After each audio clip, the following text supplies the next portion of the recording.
అధ్యక్షులు నారా చంద్రబాబు నాయుడు గారికి జన్మదిన శుభాకాంక్షలు. ఆయన 75వ సంవత్సరం జరుపుకోవటం అనేది మన ఈ ఎలక్షన్స్లో అందరూ ఎక్కడికి ఈయన పని ఇంకైపోయిందని చెప్పి ఎన్నో సృష్టించినా కానీ ఎప్పటికప్పుడు కొత్త రక్తంతో ప్రజల నాడి పట్టుకొని విజయం సాధించడం అనేది ఆయన 80s 90sలో నుంచే ఉంది. ఒక రకంగా చెప్పాలంటే 80s 90sలో పుట్టిన మా అందరికీ ఆయన చూడటం అనేది మా అదృష్టం. ఎందుకంటే ఇన్ని సంవత్సరాల పాటు రాజకీయాలు చేయటం అనేది ఆ వయసు దాకపోవడం మామూలు విషయం కాదు.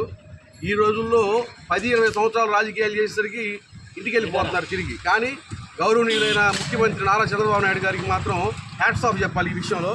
ఎందువల్లంటే ఈ వయసులో కూడా ఆయన పార్టీని నడిపిస్తా దిగ్విజయంగా ఆంధ్రప్రదేశ్ మొత్తం గెలిపించుకున్నాడంటే ఆయన వల్లే సాధ్యమవుతుంది, ఇంకెవరి వల్ల కాదు. కాబట్టి మరొకసారి ఆయనకి జన్మదిన శుభాకాంక్షలు చెప్తున్నాం 32 వార్డు తరఫున. ఈ కార్యక్రమాన్ని ఇక్కడ నిర్వహించినటువంటి మన 32 డివిజన్ అధ్యక్షులు మన ఆర్వి శంకర్రావు గారు, మన తోటకూర కృష్ణమూర్తి, మన శ్రీధర్ అన్న, కుమార్ అన్న, వీళ్ళందరికీ కూడా శుభాకాంక్షలు.